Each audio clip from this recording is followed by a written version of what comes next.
2015, 2018 ആ കാലഘട്ടത്തിലേക്കാണ് ശരിക്കും FFC ഗ്രൂപ്പുകൾ നല്ല രീതിയിൽ സജീവമായിരുന്നത്.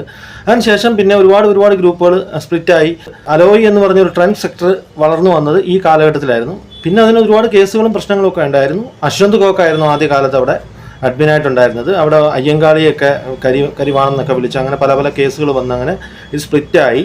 പിന്നെ അത് തന്നെ സെപ്പറേറ്റ് ഗ്രൂപ്പായിട്ടുണ്ട്.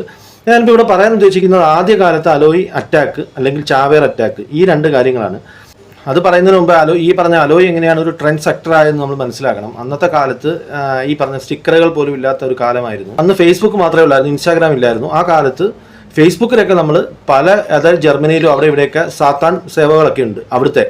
അവിടെ അലോയിയെ പിടിച്ചിട്ട് നമ്മൾ അവിടുത്തെ സാത്താനാക്കും, ദൈവമാക്കും. എന്നിട്ട് അലോയാണ് യഥാർത്ഥ സാത്താൻ എന്നുള്ള രീതിയിൽ അവിടെ ഭയങ്കരമായ ചർച്ചകളും ഒക്കെ നടത്തും. അവിടെ അലോയിയെ ട്രെൻഡ് ഉണ്ടാക്കാൻ പറ്റി. അലോയ് അറ്റാക്ക് എന്ന് പറഞ്ഞു കഴിഞ്ഞാൽ അന്ന് കാലത്ത് വാട്സപ്പ് ഗ്രൂപ്പുകൾ സജീവമായിരുന്നു, ഇഷ്ടംപോലെ സജീവമായിരുന്നു. യുക്തിവാദി ഗ്രൂപ്പ്, പ്രണയ ഗ്രൂപ്പുകൾ, പൊളിറ്റിക്സ് ഗ്രൂപ്പുകൾ, പിന്നെ ഭക്തി സാന്ദ്രമായ ഗ്രൂപ്പുകൾ, അങ്ങനെ ഒരുപാട് ഗ്രൂപ്പുകൾ. ഈ സമയത്ത് നമ്മൾ കുറച്ച് അലമ്പ് ഗ്രൂപ്പുകളുടെ എല്ലാം ലിങ്ക് സംഘടിപ്പിക്കും. അലോയ് മെമ്പേഴ്സ് അല്ല. അലോയ് മെമ്പേഴ്സ് എന്ന് പറഞ്ഞാൽ അതും ബഹുരസമാണ്. അതിനകത്ത് തന്നെ അലോയ് ഫാൻസിൽ തന്നെ അലോപ്പി ഫാൻസ്, പിന്നെ പീലി വിജു ഫാൻസ്, പീലി വിടർത്തിയാവുന്ന ഒരു അലോയ് ഉണ്ട്, അങ്ങനെ പീലി വിജു ഫാൻസ്, അങ്ങനെ കുറെ ഫാൻസ്. അവർ തമ്മിൽ അടിയാണ്.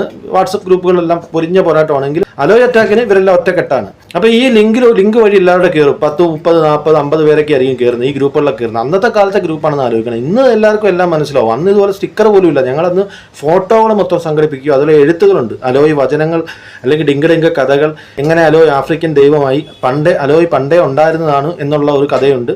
അല്ല, അലോയെ പലരും കണ്ട് പിന്നീട് ഉണ്ടായതാണ്. അങ്ങനെ പല കഥകളും കാര്യങ്ങളൊക്കെ അങ്ങ് പ്രചരിപ്പിക്കും. കുക്കുജാക്കാരെന്നാണ് നമ്മളെ എന്ന് വിളിച്ചിരുന്നത്, കുക്കുജ. അപ്പോൾ കുക്കുജ ടീമുകളെല്ലാം കൂടെ ഇടിച്ചു കയറും. അവിടെ കയറിയിട്ട് ആ ഗ്രൂപ്പുകളിൽ കൃത്യമായ ഒരു കറക്റ്റ് ഒരു ടൈമിലായിരിക്കും അലോയ് അറ്റാക്ക് വരുന്നത്. അന്ന് അലോയുടെ ഒരു സിമ്പിളാണ് പൂയ് സെഡായി എന്നൊരു സിമ്പിളാണ്. ഈ സിമ്പിൾ വന്നു കഴിഞ്ഞാൽ എല്ലാം കൂടെ കയറി കൂട്ട അറ്റാക്കാണ്. ഇതെന്താണിത് എന്നൊക്കെ പറഞ്ഞിട്ട് അവന്മാരെല്ലാം പിടിച്ച് ഞങ്ങളെല്ലാം പിടിച്ച് പുറത്താക്കി കഴിയുന്ന 3-4 പേര് അവിടെ ഒളിച്ചിരിക്കും.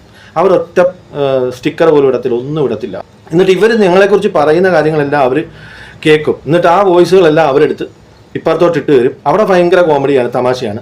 അതിനുശേഷം അവർ ഞങ്ങളുടെ സംഭാഷണങ്ങളും കാര്യങ്ങളും എല്ലാം നിർത്തിയെന്ന് ബോധ്യപ്പെട്ട് കഴിയുമ്പോൾ എന്തായാലും ഇനിയും രക്ഷയില്ല. ഇനി അവരവരുടെ ആ ഗ്രൂപ്പിൻ്റെ കാര്യങ്ങളുമായിട്ട് പോകുമ്പോൾ ഒരു ചാവേർ അറ്റാക്ക് എന്ന് പറയും. അതാണ് ചാവേർ അറ്റാക്ക്. അതായത് എന്തായാലും മരിക്കാൻ തീരുമാനിച്ചു, എപ്പോൾ വേണമെങ്കിലും കളയാം.